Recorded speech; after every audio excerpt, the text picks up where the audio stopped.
férias. Será que é isso? Não, né? Hoje vocês vão entrar, meu, tem conteúdo pra caramba. Deixa eu já ir posicionando o nosso material.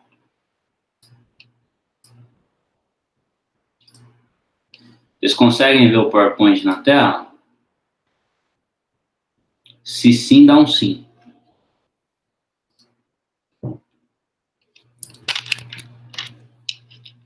Sim.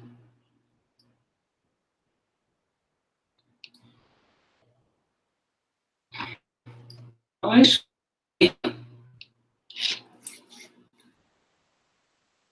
E aí, vocês estão preparados, animados? Uma parte de vocês tá com aquele clima de último bimestre, em via de acabar, uma outra parte ainda está na subida, está na ladeira. Quando eu fiz, isso é engraçado, deixa eu contar essa história para vocês, isso é engraçado, porque é um sentimento muito diferente. Aqui o curso é um curso, assim, até que rápido, né? A Ruth colocou aí, ó, passou rápido. Aqui é um curso até que rápido. Mas eu vou contar uma experiência que eu enfrentei lá na faculdade de Direito. Quando eu entrei na faculdade de Direito, a grade da faculdade, ela colocava o direito de família no 5º ano. A faculdade tem 5 anos, então o direito de família estava aqui, no 5º. Era uma das últimas matérias. Com o passar do tempo, a faculdade resolveu colocar o direito de família no segundo ano. Enfim, mudaram lá a metodologia e colocaram o direito de família no 2º ano. Então, o que acontecia? Às vezes a gente tinha na sala de aula, dentro da sala de aula de direito de família, um aluno do 5º ano e um aluno do 2º. Então, vendo a mesma matéria, não tem problema, o conteúdo é o mesmo, só que o clima, o sentimento é diferente, né? Porque o cara que está no 5º ano, ele já está de saco cheio, já não aguenta mais. Nossa, ele vai se arrastando, assim. E o cara que está no 2º ano, ele está empolgadão, né? Porque o cara ainda está a gente brincava, né? Pô, você ainda está subindo a ladeira, a gente já está quase acabando o caminho aqui. E aí tinha essa coisa. E aqui vocês têm um pouco disso, né? Uma parte de vocês já está no final da trilha, né? Esse é o último bimestre, últimas notas, últimos encontros, enquanto que uma outra parte ainda tem mais um semestre pela frente. Mas o importante é que estamos todos nós aqui. Guilherme Lima chegou. Ó, o Guilherme, tá bonitão na foto, Guilherme. Eu queria ter a barba que nem a do Guilherme, ó, toda lotada. A minha não nasce, Guilherme, só nasce esse meia dúzia de cabelo aqui. Ruim demais. E aí, gente? Professor Marino, né? Olha aqui, a gente coloca na tela o coordenador, professor Marino. Graças a Deus o professor Marino se recuperou da Covid. Ele passou maus bocados, professor Marino. Ficou internado, foi para UTI, ficou lá teve contato com pessoas que não conseguiram suportar aí a doença. O professor Marino passou por um momento bem delicado, e depois tem até um testemunho dele, né, que ele pode vir aqui contar pra gente. Mas, graças a Deus, ele tá bem. A barba é o meu charme do Instagram. Olha aí. Eu fico sem charme no Instagram, eu não tenho barba. No máximo, um bigodinho. E aí, gente, vamos resgatar essa última aula aqui que a gente teve, a aula 8. Bigodinho de pivete. Eu tava falando, Gui, eu tô no interior, cara. Esse bigodinho aqui não é proposital, não, cara. Eu não tenho os insumos aqui de fazer a barba. Até tem, né? Mas uma preguicinha. Bom, última aula nossa foi uma aula que a gente falou um pouco de legislação. Quem foi meu aluno na disciplina de legislação empresarial viu essa aula, passei por essa aula de novo, né? Com algumas aplicações distintas, mas basicamente essa aula tratava de 2 temas. Primeiro, os tipos de empresa e os modelos de tributação.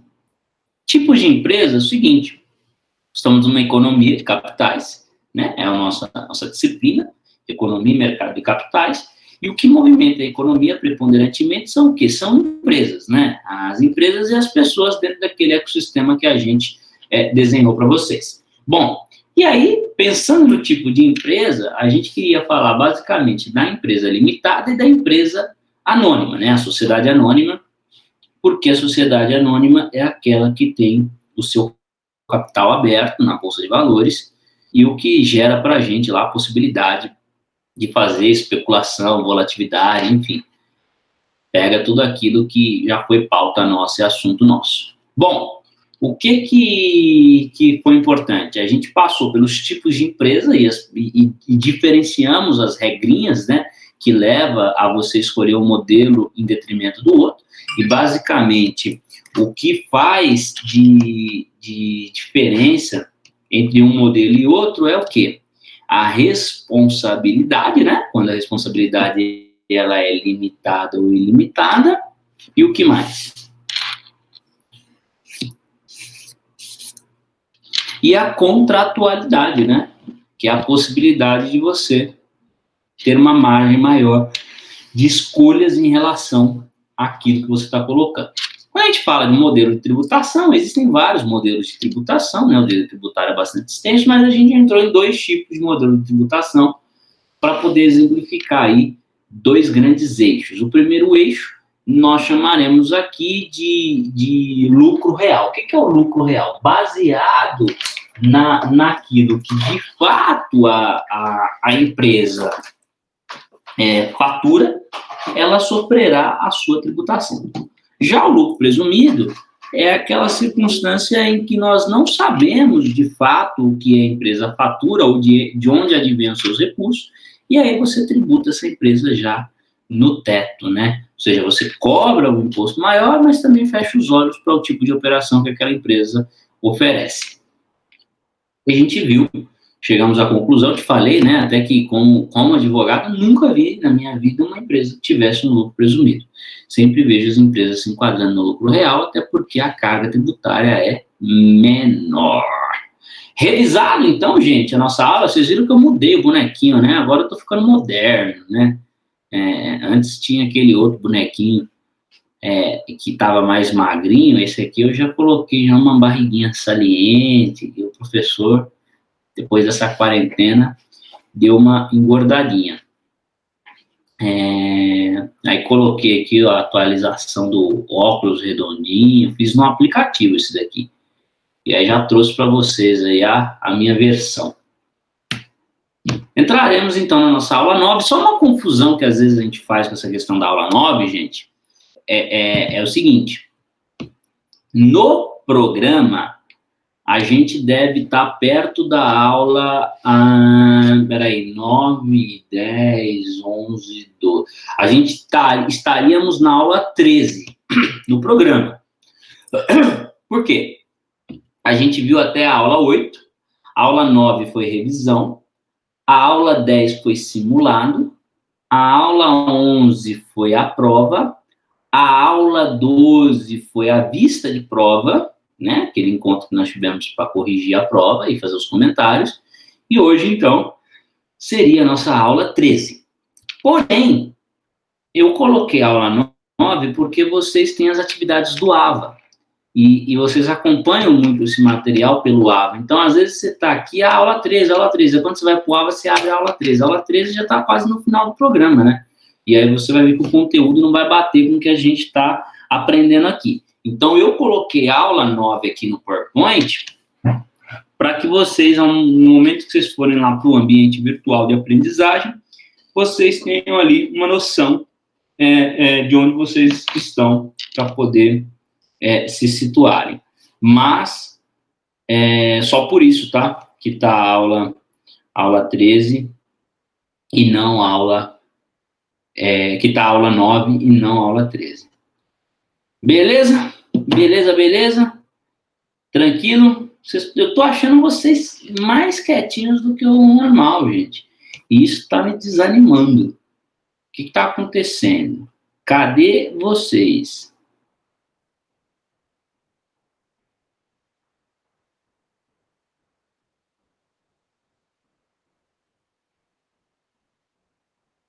E aí? Vocês não vão falar comigo? Estamos todos atentos. Rai, a sua aula. Estamos todos atentos à sua aula. Será que estão atentos mesmo? Eu estou meio duvidando hoje, viu? Tem dia que vocês estão quietinhos, mas eu acredito que vocês estão atentos. Hoje eu estou meio desconfiado. Nossa, será que o professor tem um sexto sentido? Ou está viajando na maionese? Não sei, nunca saberei. Enquanto em terra de câmera fechada, não tem como eu dominar a informação. O que nós vamos ver hoje, gente? Aula 9, valor presente líquido, famoso VPL, taxa interna de retorno, TIR, a inflação e seus efeitos. Nossa, professor, que aula chata, meu. Não, a aula vai ser legal. Por quê? Isso aqui é uma aula de indicadores, né? Embora tenham algumas fórmulas aqui, algumas fórmulas matemáticas, o propósito dessa aula hoje não é a gente fazer os cálculos. Até porque o técnico em administração, ele não lida com esses cálculos. Ele precisa entender a natureza daquilo que ele está vendo no dia a dia. Então, por exemplo, quando você estiver diante de um relatório, você vai ver que lá vai ter o tal do VPL, né? Você vai ouvir muito falar do TIR. E aí, o que eu espero de você é que você minimamente compreenda do que se trata aquele documento, tenha uma familiaridade com essa terminologia e saiba, assim, para que serve. Aí, se você falar assim, nossa, legal, professor, eu sei para que serve, eu ainda assim quero aprender a fazer a conta. Aqui tem a fórmula, no material lá do AVA tem um passo a passo de como fazer a conta, mas não há necessidade para o tipo de atividade que a gente vai desenvolver. Nós vamos passar, então, no decorrer dessa aula, por 4 temas. Então, nós vamos falar de valor presente líquido, vamos falar da taxa mínima de atratividade, taxa interna de retorno, e vamos falar um pouquinho de inflação. Inflação, como a gente já trabalhou no bimestre passado, a gente falou um pouquinho de inflação, lá quando a gente falou do PIB, aqui então a gente vai mais ou menos descer um pouquinho mais, ou seja, aprofundar um pouquinho mais. A gente vai falar de inflação na perspectiva dos seus efeitos, e não da sua definição, porque a definição a gente já viu. Ah, professor, eu não lembro. Não tem problema, eu coloquei uma definição mais rápida aqui, você vai conseguir recordar para acompanhar a nossa aula. Beleza? Eita, que medo, que susto, lá embaixo. Aquilo que eu falei, no dia a dia de vocês, não tem a necessidade de fazer esse tipo de cálculo. Olha o Marcos Vinícius, chegou, querido, tudo bem? Boa noite. Ó, chegou agora o Marcos Vinícius, não está perdendo nada, tá, Marcos? Porque você está literalmente no primeiro slide, olha aí. Olha que saudade, a gente estava batendo um papo aqui, a Ruth fez a redação dela do que ela fez nas férias, e aí falta você mandar a sua cartinha. O que eu fiz nas férias? Brincadeira. Bom, brincadeira, Marcos, não precisa não. Gente, e lá na turma de RH, só queria contar essa novidade para vocês, que vocês são a turma de administração. Lá na turma de RH, a gente tem uma aluna chamada Márcia, inclusive a Márcia é um destaque lá na RH, uma das melhores alunas. E a Márcia trabalha no hospital e foi vacinada hoje do coronavírus. O hospital que ela trabalha, que é o Hospital das Clínicas, está vacinando cerca de 1.000 funcionários por dia. E hoje, por ordem alfabética, né? Hoje foi o 3º dia de operação, ela letra M, ela foi vacinada hoje, mandou uma mensagem lá no grupo pra gente, disse que não teve nenhum efeito, que tá assistindo. Desculpa, bocejei aqui. Tá se sentindo muito bem. Ótima notícia. Nossa, gente, que notícia boa. Deixa eu contar uma coisa para vocês. Eu não estou com sono, não, tá? Eu tomei aquele remedinho de enxaqueca, Vocês lembram, né? De vez em quando eu tomo aquele remedinho, eu fico bocejando, tá? Mas não dormi bem, tô tranquilo. Se eu ficar bocejando durante a aula, é o remédio. Mas vamos embora. Tô no gás. Então é isso aí. Notícia dada, né? Márcia tomou a vacina. Vai ter, né, uma série. A gente vai ficar aqui pro final da fila, né? Vai vir a turma da saúde, a velharada, depois vai vir a moçada doente, depois uma hora chega na gente. Mas os últimos serão os exaltados, né? Mais ou menos assim falam, né? Não é, né? Não é assim, não. Mas tudo bem. Serão os primeiros, quem vai ser exaltado é outro. Os últimos serão os primeiros. Bom, valor presente líquido. O que é o valor presente líquido? Isso é um indicativo que aparece geralmente em fluxos, tá, gente? Quando a gente vai falar de cenário macroeconômico, a gente vai falar sempre da liquidez de um recurso. Então, às vezes você tem um ativo, mas esse ativo não tem liquidez. Como, por exemplo, eu tenho esse telefone aqui. Ó, tá até com a Safira, lembra da Safira? Ó, tem esse telefone aqui. Esse telefone aqui custou, na época, R$4.500. Foi mais ou menos isso. Aí eu comprei esse telefone por R$4.500. Aí a pergunta é, hoje, quase um ano depois, se eu precisar de R$4.500, eu consigo ir lá e dar esse telefone e pegar R$4.500? Eu não consigo. Por quê? Por algumas razões. Primeiro que o produto, com o tempo, ele sofre uma desvalorização. E fora que ele tem um desgaste natural. Então ele tem uma desvalorização de mercado. Então R$4.500 é aquele... Imagina o seguinte, eu comprei ele hoje por R$4.500. E hoje mesmo eu quero vender ele para a Ruth. E a Ruth tem R$4.500. Aí eu pergunto, a Ruth, ela se sente mais confortável comprando do professor Daniel ou da Fast Shop? Ou, sei lá, qualquer outra loja que ela queira comprar. Provavelmente, ela vai se sentir mais confortável comprando diretamente com a loja. Então, o simples fato do produto estar fora da loja, eu já não consigo mais ter uma equivalência de preço, porque senão eu perderia para a loja. Então, ela falaria assim, eu prefiro comprar na loja, lá pelo menos vem lacrado, vem na garantia, está no meu nome. Então, para ela comprar, eu teria que diminuir, sei lá, uns R$300. Eu falo, olha, não é R$4.500, é R$4.200. Ah, não, então para economizar R$300 eu pego.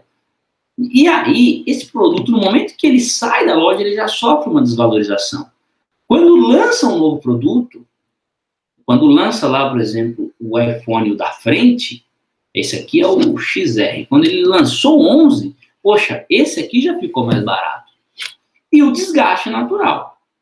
Você vai usando no dia a dia, você consome, né? Às vezes ele cai no chão, toma uma porradinha aqui, uma porradinha ali. Enfim, você vai tendo ali um efeito natural. Então, hoje, se eu fosse vender esse produto hoje, agora, eu só vou anunciar o meu telefone para venda porque eu preciso de dinheiro, vamos ser honestos, eu conseguiria, no máximo, com ele, algo em torno de uns 2.700. Uns 2.700, 2.750, talvez é o que eu conseguiria por esse telefone. Então, assim, quando eu falo de valor presente líquido, é isso.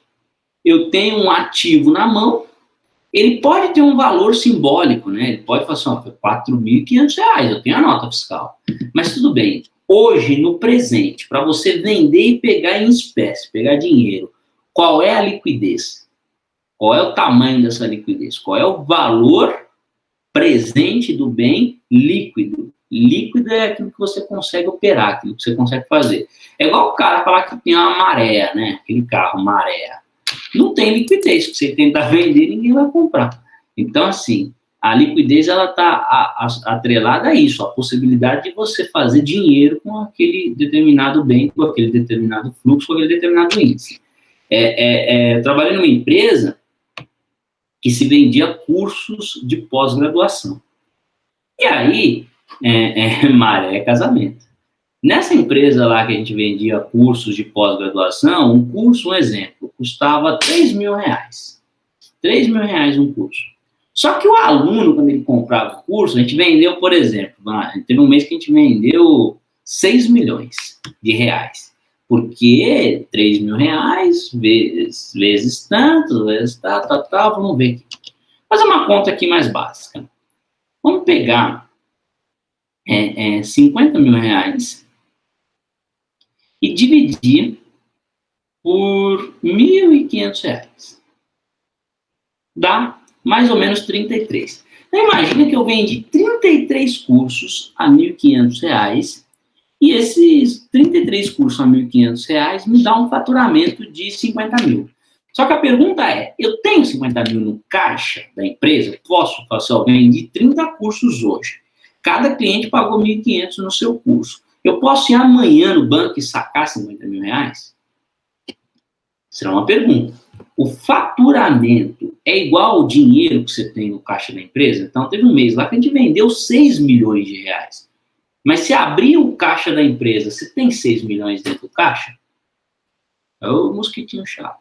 Você tem 6 milhões dentro do caixa? Não tem. Por quê? Porque a Ruth, quando ela vai lá comprar o curso dela, ela coloca o cartão de crédito e parcela em 12 vezes.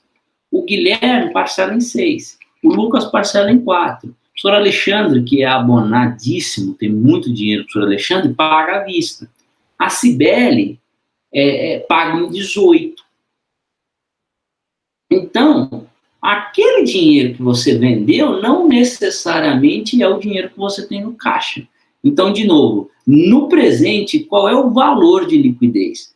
Qual é o valor que você consegue materializar? Então, esse é o tal do valor presente líquido. E aí, vamos ver a definição que eu coloquei aqui. O valor presente líquido de um fluxo de caixa é o valor monetário de todo o fluxo no tempo atual ou ao iniciar um investimento. Para ter este valor, é necessário somar as receitas líquidas futuras descontadas ao valor presente com uma taxa de desconto.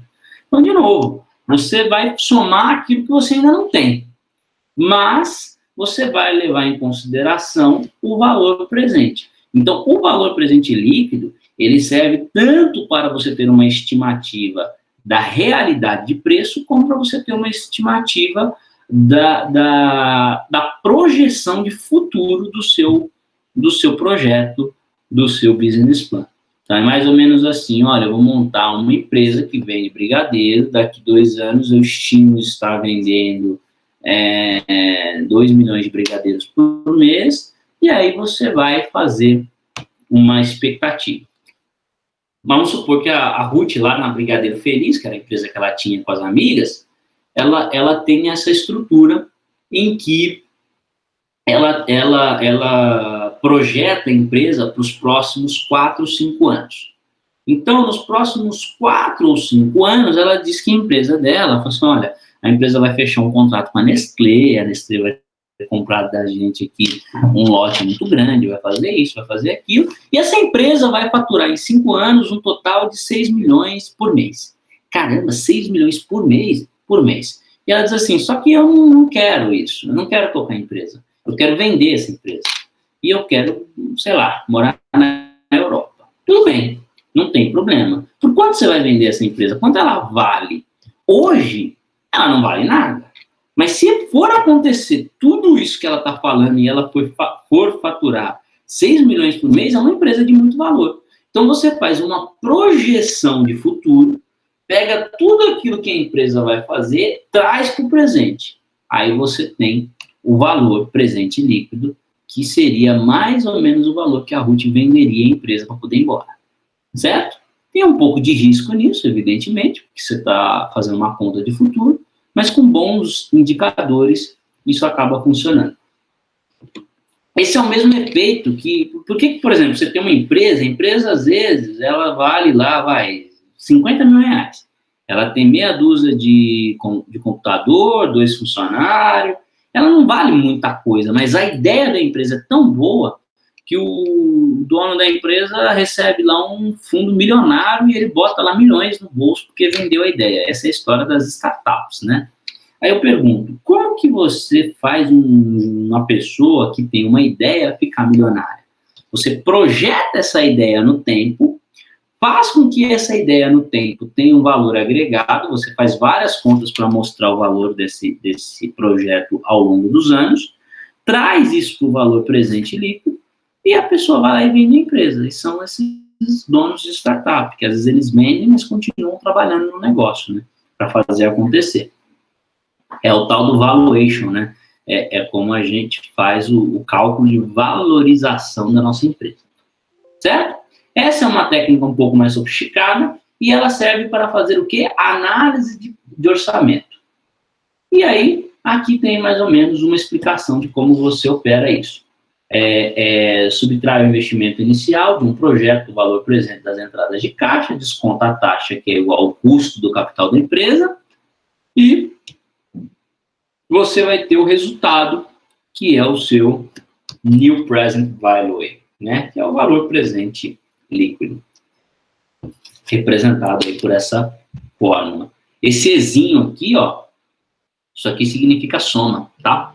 É o Ezinho da soma no Excel. Bom, avançando aqui um pouquinho, taxa mínima de atratividade, o TIR. Não, isso aqui não é o TIR, não. Será que é o TIR já? Não, ainda não. Opa, o professor está emocionado.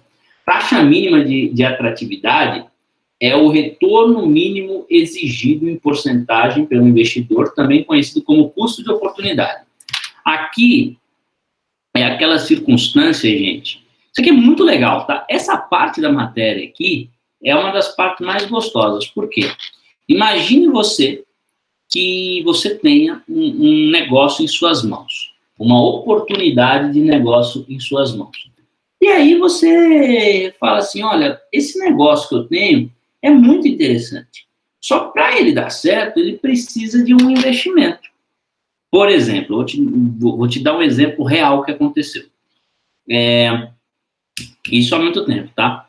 Um cara olhou e falou assim, toda vez que eu vou para algum lugar, eu tenho que pegar um táxi. Aí o táxi, ou eu tenho que ficar procurando, ou eu tenho que ir até um ponto, ou eu tenho que ficar lá no sol, na chuva, esperando o táxi passar e eu dar sinal para ele. Isso é muito ruim, isso causa uma experiência muito ruim. Imagine um cenário em que tem uma pessoa que está indo para o mesmo lugar que eu, essa pessoa está sozinha no seu carro, porque 90% das pessoas que andam de carro no dia a dia andam sozinha, né? Por exemplo, imagine uma família tradicional aí. Papai trabalha, mamãe trabalha, as crianças vão para a escola. O papai vai para o trabalho com o carro dele, a mãe vai para o trabalho com o carro dela. Então, assim, você tem no geral no trânsito, só você reparar quando você estiver no trânsito, olha para dentro dos carros, via de regra, os carros estão com uma única pessoa. Então, assim, essa única pessoa está indo para um lugar que é o mesmo lugar que eu estou indo. Então, imagina se ela fosse para esse lugar e ela me levasse para esse lugar. E aí, nesse lugar, ela me leva, né, ela me dá uma carona e ela recebe um dinheiro lá para ajudar a pagar na gasolina. Eu vou ficar feliz porque eu vou dar um pouco de dinheiro lá, que é um pouquinho mais que o ônibus, mas eu vou ter mais conforto porque eu vou até o ponto que eu quero. E o cara criou essa ideia. Poxa, muito legal seria pudesse ter uma modalidade profissional de carona, e você pegar carona com um desconhecido, né? Esse negócio de você pegar carona com um desconhecido parece uma coisa meio bizarra, né? Mas quando eu falo isso, vocês lembram de alguma coisa? Do que vocês lembram quando eu falo essa historinha para vocês aqui? Estão lembrando do quê?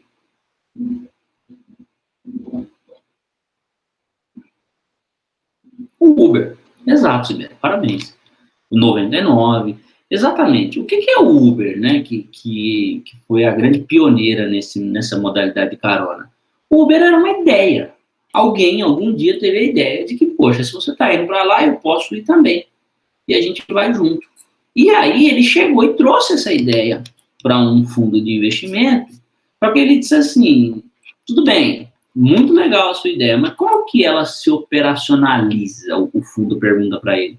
É muito fácil. Você cria uma plataforma, e aí nessa plataforma você vai fazer o cadastro dos motoristas, os motoristas se cadastram, e aí você também pega o cadastro dos passageiros. Você integra nessa plataforma um sistema de GPS baseado no mapa daquela região, no mapeamento daquela região, e aí você amarra todos os dados entre o ponto de partida e o ponto de destino.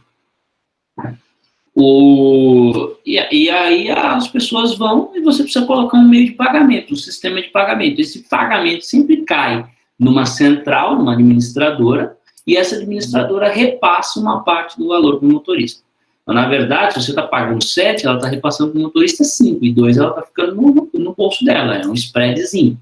Poxa, muito legal a sua ideia, mas assim, para executar essa ideia precisa de dinheiro.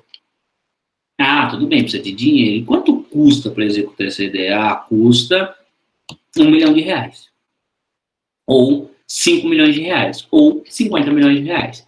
É o custo de desenvolvimento. Aí diz assim, tudo bem. Só que se eu vou gastar 50 milhões de reais em custo para desenvolver isso, depois que estiver pronto, qual é o retorno? Aí você fala assim, muito fácil, o retorno é 40 milhões de reais. 40 milhões de reais é um bom retorno? Pergunto a vocês.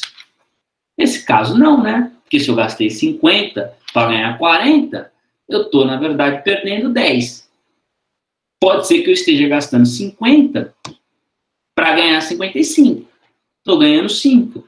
Vale o esforço, vale o risco por causa de 5? Agora não. Eu estou gastando 50, mas vou ganhar 150. Poxa, para ganhar em larga escala. Enfim, qual é o ponto aqui?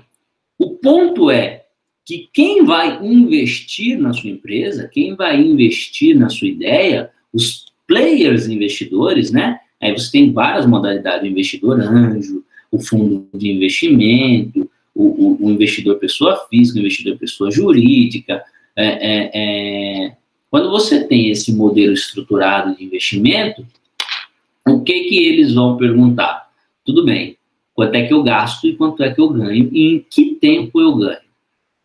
E qual é a possibilidade desse ganho efetivamente aparecer? Então, o que ele está levando em consideração? Primeiro, o risco do negócio, ele pode botar 50 milhões e o negócio ser um fracasso, não faturar nada, e aí ele perdeu 50 milhões. O custo de oportunidade, o que é o custo de oportunidade? É o mínimo que ele vai ganhar para poder entrar no negócio. Por exemplo, tem investidor que fala assim, eu só entro em negócios que tenham rentabilidade acima de 30%. Se não tiver 30% de ganho, ele não entra, é política dele.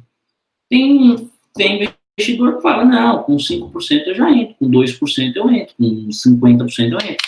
Então, o custo de oportunidade está intimamente atrelado a esse percentual de ganho. Ele vai botar um dinheiro, mas qual é o percentual de ganho que ele tem em cima desse dinheiro que ele está colocando? Isso nós chamamos de custo de oportunidade. Há uma possibilidade dele colocar o dinheiro e o produto não vingar, não dar certo. Tudo bem? Nós chamamos isso de risco do negócio. É o risco. Se fosse garantido, era fácil, mas não é garantido. Então, às vezes, ele coloca o dinheiro, aposta numa ideia, a ideia é um fracasso total. Quantas empresas tem aí que não deram certo? Vou te contar uma modalidade de empresa. Vocês já jogaram aquele joguinho, ou pelo menos já viram aquele joguinho Angry Birds, que é do passarinho vermelho lá? Conhece? Já viu esse joguinho alguma vez? No Play Store, no Apple Store? Camisetinha deles?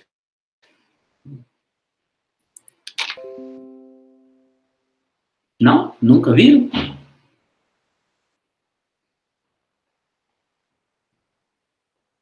Mas enfim, o Angry Birds é um joguinho de uma empresa que ficou 10 anos tendo prejuízo. Durante 10 anos, essa empresa ela produziu cerca de 500 jogos, nenhum jogo deu certo, nenhum jogo deu sucesso, e aí, num dado momento, ela produziu esse Angry Birds.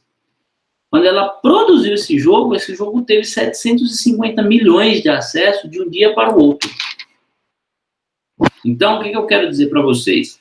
Às vezes, uma empresa não dá certo. Essas empresas de joguinho de celular, Tem aqueles jogos chatos que ninguém joga, gente. O que é isso? Prejuízo para a empresa, porque ela gastou para fazer as telas, gastou com design, gastou com programador, e se ninguém faz o download do jogo, a empresa tem prejuízo. E algumas empresas dos segmentos produzem muitos jogos até um dar certo. Foi o caso do Angry Birds, né?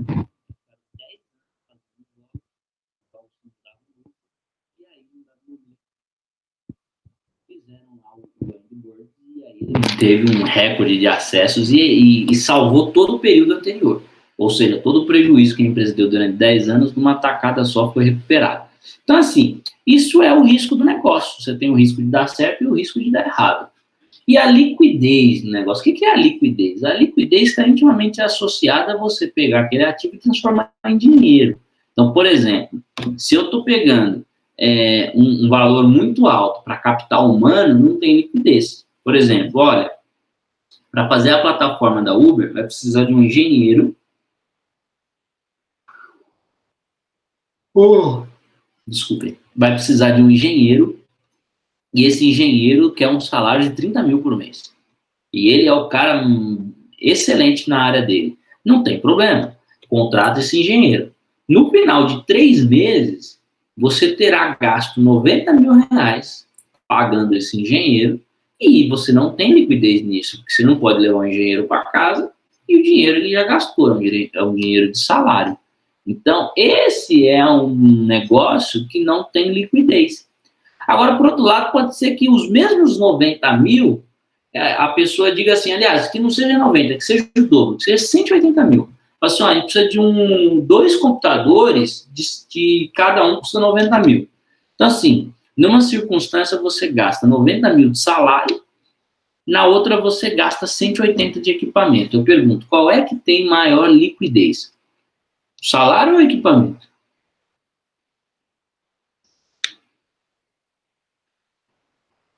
E aí?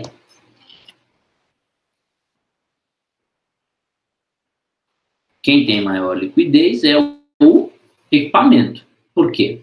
O equipamento, na pior das hipóteses, você vai lá e vende. O salário, uma vez pago, já era.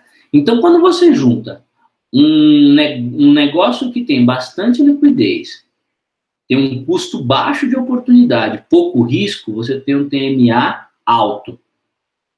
Se o negócio tem um risco alto, pouca liquidez e muito custo, você tem um TMA baixo. Então, a taxa mínima de atratividade, ou seja, o valor que você vai fazer brilhar os olhos dos investidores, é essa estrelinha aqui. É o tal do TMA. Certo? Vamos avançar mais um pouquinho aqui. Taxa interna de retorno. Né? Taxa interna de retorno, eu estou colocando aqui o termo em inglês, porque nas fórmulas ela não entra com TIR, né, que é o TIR que a gente conhece. Aqui, a gente fala TIR e tal, mas nas fórmulas ela entra como IRR, né, que é Internal Rate of Return. Taxa interna de retorno é um método muito utilizado para análise de viabilidade de projetos de investimento no campo da engenharia econômica. Então, de novo, todas essas taxas que eu estou trazendo para vocês aqui são taxas que vão nos dar aqui alguns parâmetros, né? Elas vão nos ajudar a observar os nossos projetos a partir de alguns números, para saber se são projetos atrativos ou se não são projetos atrativos. E essa taxa, né, a tal da TIR, ela vai calcular o que aqui para nós? Ela calcula a taxa de desconto que deve ter um fluxo de caixa para o seu valor presente líquido. Então, você vincula essa taxa com a primeira que a gente viu. Se o resultado for zero, a taxa interna de retorno, junto com o valor presente líquido, se você empatar no zero, significa que você tem um negócio saudável. Se você empatar no negativo ou positivo, o seu negócio tem algum tipo de distorção. Então, a taxa interna de retorno, ela sempre tem que dar zero. É o ideal, né? Aqui mais uma informação, é uma métrica utilizada para analisar o percentual de retorno financeiro de um projeto. Assim, o projeto ele pode ter um retorno bacana do ponto de vista de dados, do ponto de vista de usuários, do ponto de vista de informação, mas qual é o retorno financeiro do projeto. Quanto ele deixa no final do dia em termos de finanças? Isso é calculado pela taxa interna de retorno. Que aí o projeto, além de dar lucro como empresa, ele tem que dar lucro internamente. Ele tem que gerar um valor agregado internamente. E aí a gente usa para calcular esse valor o TIR, né? E aí, um outro ponto aqui que eu coloquei para vocês, que é muito interessante, é que o valor, para que você possa entender de maneira clara a taxa interna de retorno, você precisa compreender aquela ideia do valor do dinheiro no tempo, né? Porque o dinheiro, ele oscila no tempo. Isso nós chamamos de quê? De poder de compra. O que é o poder de compra? Às vezes você tem um exemplo. Vou te dar um exemplo muito simples. Pega R$100 e vai no mercado, vai à feira. Pega R$100 e vai para a feira de domingo ou de qualquer dia da semana. E aí você analisa quantas coisas você consegue comprar na feira. Agora você pega os mesmos R$100 e vai, por exemplo, num mercado estilo Pão de Açúcar ou Extra, sei lá, Sonda, e vai fazer feira nesse mercado. Assim, com os mesmos R$100 que você tem, na feira física, aquela que você fica debaixo do sol quente, que você tem que andar na rua, aquela coisa toda, você vai conseguir comprar, um exemplo, 10 produtos. Com os mesmos R$100 lá no grande mercado, com ar-condicionado, carrinho, que você vai poder fazer a sua seleção ali, você vai conseguir comprar 7 produtos. Então você tem R$100, que é o mesmo valor, só que numa circunstância você consegue adquirir com R$100 10 produtos. Numa outra circunstância você só consegue adquirir com os mesmos R$100 7 produtos. Então a gente percebe que o dinheiro, ele tem uma coisa nele que nós chamaremos de poder de compra. De acordo com o ambiente, de acordo com o tempo, o seu dinheiro pode valer mais ou pode valer menos. Então, assim, quando a gente fala de taxa interna de retorno, você tem essa ideia de que, às vezes, embora o negócio seja positivo, ele não tem uma valorização no tempo. Por exemplo, a Uber. A Uber é uma empresa extremamente positiva do ponto de vista de valor presente líquido. Quanto vale a Uber? A Uber vale milhões, bilhões. É uma empresa milionária, gente. Assim, ela está em quase todos os países do mundo. Tem gente no Brasil, e é muita gente no Brasil que vive da Uber. O cara paga todas as contas da casa dele, sustenta a família dirigindo o carro o dia inteiro. Então, assim, a Uber, embora ela tenha um valor de mercado muito grande, embora ela consiga ter um valor agregado muito grande, porque ela emprega um bom número de pessoas, a Uber não tem um TIR legal. Porque se você olhar para ela, ela ainda não deu lucro. Ou seja, os investidores da Uber ainda estão colocando dinheiro. Ela ainda não é um projeto lucrativo. Então, a taxa interna de retorno dela, né, o valor que ela gera para dentro é muito baixo. Aliás, ele é negativo, porque ela dá prejuízo. O valor que ela gera para fora é muito alto, porque para o mercado a Uber é uma empresa extremamente valiosa. Agora, quando você olha para dentro, você olha e fala assim, poxa, o caixa tem mais gasto do que entrada. Então, ela é uma empresa negativa. Então, ela tem uma taxa interna de retorno baixa, né? Enquanto que ela tem um valor presente de mercado alto. Então, essa é a relação entre uma taxa e outra. Aí a gente chega aqui no último assunto da nossa aula, e que a gente vai falar da inflação e dos seus efeitos. Aqui, basicamente, eu quero falar de 3 modais da inflação, vai tratar aqui daqui a pouquinho no próximo slide, mas eu trouxe aqui para vocês recordarem a definição da inflação, né? Mas primeiro, vamos falar dos seus efeitos aqui. Qual é o efeito, o grande efeito da inflação, né? O grande efeito da inflação é a variação de preço na economia, né? Então, eu trouxe para vocês aqui, olha, um desenho que eu achei bem legal. A inflação vista como uma pressão arterial, né? Então, imagina uma pessoa que tem pressão alta. Quando a pressão está alta, o que acontece com os órgãos, né? Imagina o corpo mesmo, né? Na biologia. Quando a pressão está muito alta, você tem falência dos órgãos, né? Então, você tem na pressão alta que você tem, por exemplo, a parada cardíaca, na pressão alta que você tem esse tipo de problema. Então, quando a inflação está muito alta, o que acontece com os players econômicos do mercado? Eles falem, né? Eles vão à falência. Por quê? Porque não tem quem consiga comprar por causa da inflação, e aí você tem aquela ideia de que o cara não sobrevive, porque como que ele vai pagar os funcionários, como que ele vai pagar os impostos, como que ele vai manter o custo dele do dia a dia. Então, inflação alta, você tem falência. Na inflação baixa, você tem paralisia. Então, imagina aquela pessoa que está com a pressão lá embaixo, a pressão bem baixa. Essa pessoa consegue correr? Não. A pessoa que está com a pressão baixa, ela para, assim, ela tem um apagão, assim, opa. Então, essa paralisação. Então, enquanto de um lado, com muita pressão, você tem a perda do funcionamento dos órgãos, com pouca pressão, você tem a paralisação dos órgãos. Então, a inflação, ela tem essa dinâmica, né? Ela não pode ser nem muito alta, se ela for muito alta, ela gera problema, nem muito baixa. A inflação está baixa, né? É ruim, porque a inflação muito baixa, ela vai gerar uma paralisação, né? Então, a inflação, ela precisa ter uma oscilação dentro de uma linha mediana. Por isso que se diz muito na economia aquilo, né? A inflação está controlada, né? Uma inflação controlada é melhor do que uma inflação baixa. Porque você tem países que não tem nem sequer inflação, mas aí você olha a economia do país, não tem, né? País subdesenvolvido sem economia. Então,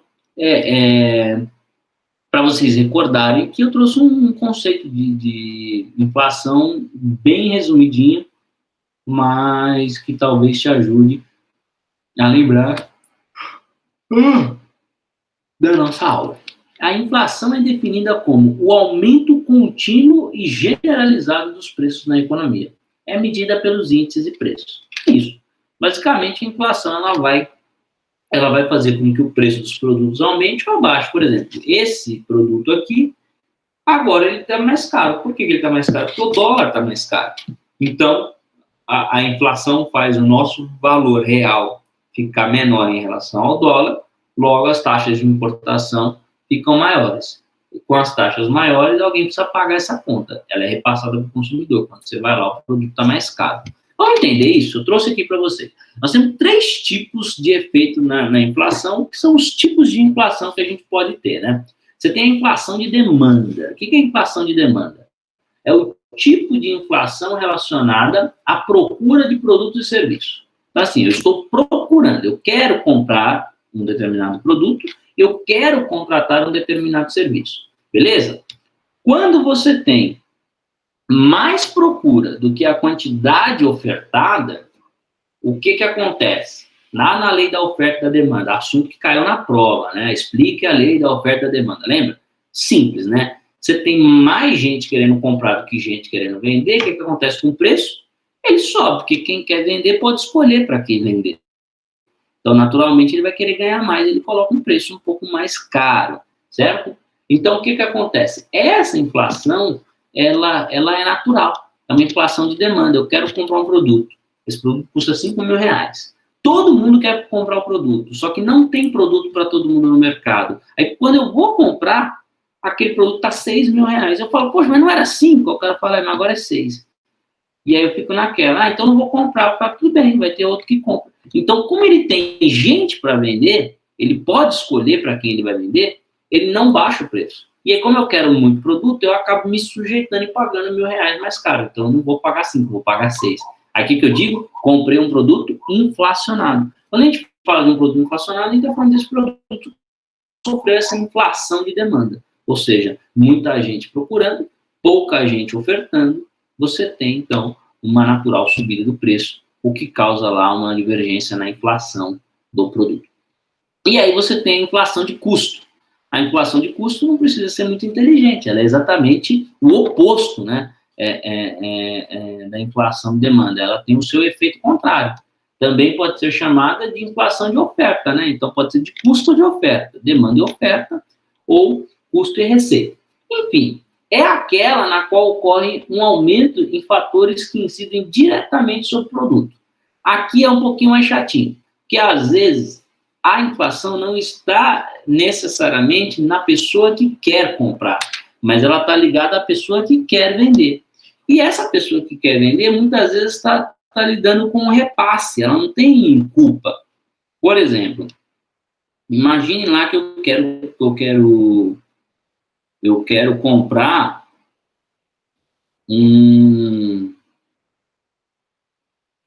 Deixa eu ver, eu passei por isso esses dias, cara, que comprar alguma coisa, o cara falou que não tinha.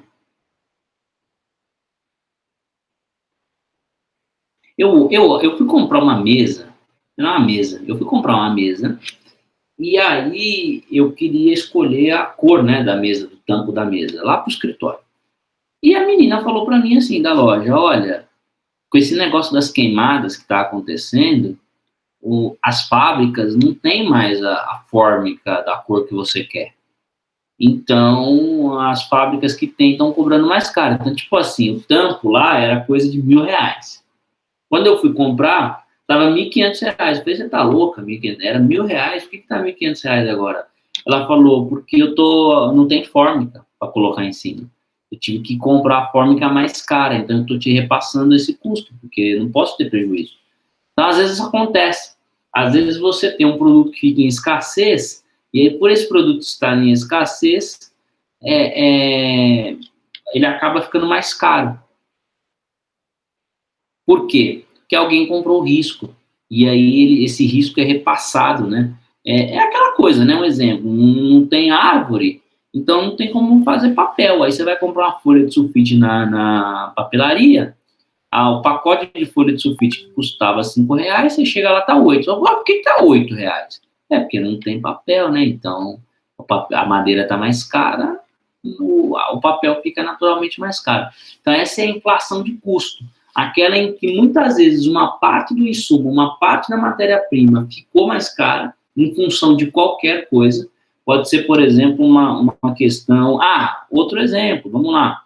A China teve uma doença lá nos porcos, morreu, acho que só num dia morreu 70 mil porcos na China. Aí a China falou assim, eu quero comer carne de porco, mas o porco aqui na China tá morto ou tá doente, então tudo bem, não tem problema, vamos comprar porco do Brasil. Aí a China vem, faz um arremate e compra porco do Brasil, enche o Brasil de dólar, tudo bem, só que o que acontece com o Brasil? O Brasil fica sem porco para mandar para o açougue. Então você vai no açougue, tem carne de porco? Não, não tem. Você vai no outro, tem carne de porco? Não, não tem, tudo bem. Aí você chega no açougue, eu queria comprar carne de porco. O cara fala assim, a carne de porco tá, sei lá, R$50. Mas era 20. Aí eu falei, então, só que agora eu tô pagando 30 a mais, por causa da taxa de exportação, porque esse porco não é nosso, é o porco, por exemplo, sei lá, da Argentina. Então o porco brasileiro foi para a China e a gente está comprando porco da Argentina. Então quando você vai lá no açougue, no mercado, comprar, você está pagando a taxa alfandegária da importação. Então, essa é a inflação de custo, ela incide sobre o custo que é repassado para o consumidor. Por exemplo, geralmente isso está em carga tributária. Tem um videozinho bem interessante que fala, por exemplo, um carro popular no Brasil podia custar R$20 mil, R$25 mil. Por que custa 40? Porque 15, 20 mil é só imposto. Então, a concessionária ela acaba te repassando isso, né? E aí, por fim, a gente tem a tal da inflação crônica, né? Que é a alta que ocorre no preço de produtos e serviços de forma contínua e persistente. Ela também pode ser encarada como uma expansão anormal da moeda circulante na economia e dos meios de pagamento, levando a uma desvalorização do dinheiro. É aquela coisa, né? Tem alguns produtos que estão sempre mais caros. É o famoso produto de reajuste, né? Quando, por exemplo, quando entrei na faculdade, o preço da mensalidade era 1. Quando eu saí, era quase o dobro. É aquela coisa que só aumenta todo ano, né? Você não tem nenhum ano que ele vai chegar e falar assim, olha, agora a mensalidade é mais barata. Isso não existe. É a mesma coisa, alguns produtos que toda vez que você vai olhar, ele está mais caro. Quando ele está mais caro no passar do tempo, a gente fala que ele sofre, né? Ou sofreu os efeitos da inflação crônica, né? Ou seja, de maneira recorrente e reiterada. Ele sempre vai aumentar. Pode ser que ele aumente pouco, né? Mas ele sempre aumenta. É aquela coisa, né? Você vai alugar uma casa, por exemplo, todo ano tem um reajuste de aluguel. Esse reajuste nunca está baixo, é sempre para cima, né? Então, é também inflação crônica. Beleza, gente? Até aqui, vocês estão entendidos? Coloquei essa fotinho aqui, tá lá no AVA também, ela retrata um pouco bem. Isso aqui é um monstrinho da inflação. Existe aqui uma arrecadação, né? Ou seja, imagine uma máquina aqui de dinheiro. Essa máquina ela não está produzindo dinheiro, é a economia, tá, gente? Então está circulando bens e bens e serviços movimentam a economia de forma que ela gera aí uma receita. Na medida em que esse dinheiro ele vai indo para essa esteira de produção para ser lançado na economia, né? Esse dinheiro está indo para as empresas, para as famílias, para o bolso das pessoas, é o dinheiro da economia. Tem um monstrinho da inflação, ele está comendo mal, está vindo um pouco de dinheiro e está pegando um pouco para ele. Então a inflação ela tem essa característica, ela desvaloriza o nosso dinheiro. Então por isso que naquela época que a gente estava na ditadura, você teve uma desvalorização do dinheiro, você comprava um leite de manhã, e o mesmo dinheiro que de manhã você comprava um leite, e à noite você comprava um carro. Era uma parada bizarra, sinistra. Então a gente passou por isso no Brasil. Tem uma inflação descontrolada, uma inflação maluca. Hoje, graças a Deus, ela está controladinha. Mas aí a inflação ela é representada por esse monstrinho, né? Ou seja, o dinheiro sempre será desvalorizado. Certo? Alguma dúvida? Se não, talvez, ou mais ou menos. Vocês gostaram do meu bonequinho?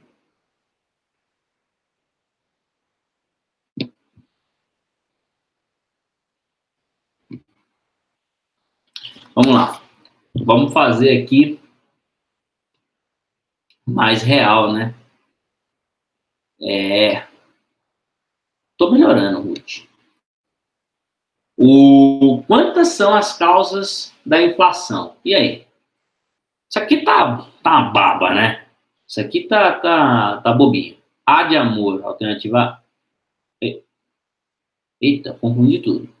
Alternativa A de amor, 4. B de baixinho, 3. C de coração, 2. D de docinho, nenhuma. Ou E de escola, 1. Todo mundo vai de B? B, né? 3, né, gente? Aqui tá fácil, né? A gente acabou de ver aqui, ó. São as 3 causas, né, de inflação. Inflação de demanda, de custo e a crônica, né? Então, resposta correta, alternativa B, de baixinho. Quem acertou, parabéns. Todos acertaram, né? Vamos lá. TIR é uma taxa de quê? Taxa de investimento inicial, taxa de aceitação do investimento, é um retorno somatório, é um retorno da inflação ou é um retorno do investimento? O que vocês acham?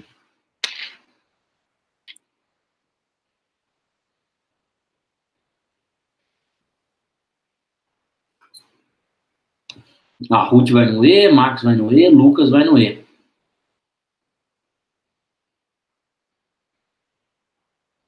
Taxa interna de retorno, né? Então, você tem ali o TIR, que é medido. Cadê o TIR? Olha aí. É uma métrica utilizada para analisar o percentual de retorno financeiro de um projeto. Então, se essa taxa ela serve para analisar o percentual de retorno financeiro do projeto, naturalmente ela é alternativa E, que será responsável por identificar o retorno do investimento que foi feito. Por que não é investimento inicial? Porque o investimento inicial ele está dentro do BP. A aceitação do investimento está ligada ao custo de oportunidade que a gente falou. O retorno somatório não foi assunto nosso, mas o retorno somatório é aquele em que você coloca o valor gasto, o valor investido, o valuation, mais a efetivação. O retorno da inflação não existe, é um detrator que foi colocado aqui para confundir. Então você faz um investimento e percebe quando é que esse investimento voltará para você com lucro. Quando você definir a taxa interna de retorno. E aí significa que o negócio se pagou. Para vocês fazerem em casa, gostaria que vocês descrevessem o que se entende por inflação E aí, de novo, não quero que você me fale os tipos de inflação. Inflação de demanda, de oferta e a crônica. Não é isso que eu quero. Eu quero que você faça uma explicação com as suas palavras do fenômeno da inflação no tempo. Então, assim, o que a inflação faz com os produtos? O que a inflação faz com os serviços? O que leva a inflação a subir, a descer? E, para você, na sua opinião, o que é a inflação? Então, eu gostaria que você descrevesse com as suas palavras um parágrafozinho suficiente, tá, gente? Passam direto na plataforma ou me mandem por e-mail, ou por WhatsApp, ou por fumaça, enfim, não tem problema. Certo? E aí? Já estamos com o clima de retorno de aula ou estamos meio brocochô? Aulinha soft, um pouquinho mais curta. Semana que vem eu já começo a pisar no acelerador um pouquinho mais, mas estamos retomando. Olha o Marcos, colocou que tá meio brocochô, hein? Não, Marcos, vamos animar, pô. Você chegou todo animadão, dando boa noite para todo mundo, vamos ficar energizado, gente. Eu queria dizer para vocês, obrigado pelo retorno, obrigado porque vocês estão aqui, a sua audiência, né? Isso é fantástico. As nossas noites de quarta-feira são sempre noites mais alegres, porque estamos aqui compartilhando um pouco do saber. Voltamos, né? Para alguns ao último bimestre, para outros não, mas estamos fechando essa disciplina. E a gente se vê na quarta-feira que vem. Aliás, a gente vê sexta, né? Porque a gente tem encontro com marketing, mas a gente se vê na economia na quarta-feira que vem com novos temas. Gente, um beijo no coração. Si, Lucas, Rutinha, Marcos e Guilherme. Boa noite a todos.